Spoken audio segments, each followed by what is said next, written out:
এই যে চার কোনায় 4টে টেবিল আছে, চেয়ার আছে, এগুলোতে কি হতো? নবাব রাজারা বসতো, সুরাপান করতো, টাইম পাস করতো, পাশা খেলতো। কিন্তু একটা কথা ভাববেন, এই চেয়ারগুলো কিসের তৈরি জানেন? রেলিংগুলো লোহা।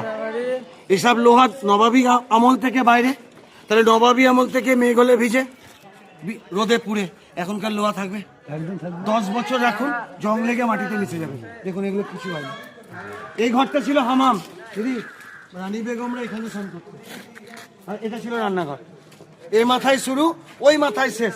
আর বাড়িতে তো রান্নার ডিপার্টমেন্ট আপনাদের হাতে। 10টা লোকে রান্না করতে গিয়ে এত বড় ঘর লাগবে? তাহলে রান্নাঘর দেখে বুঝতে পারছেন এসব বাড়িতে কত লোক থাকতো, তাই না? তাহলে এত বড় রান্নাঘর কি করে? এখন এটা বেডরুম। এবারের যে মালিক উনি কলকাতায় থাকেন, উনি যখন আসেন উনি এখানে থাকেন। তাই রান্নাঘর হয়ে গেছে বেডরুম, স্নানাগার হয়ে গেছে স্টোর রুম। নিচে তো দেখছেন মাটি। চলুন আস্তে আস্তে হাঁটি।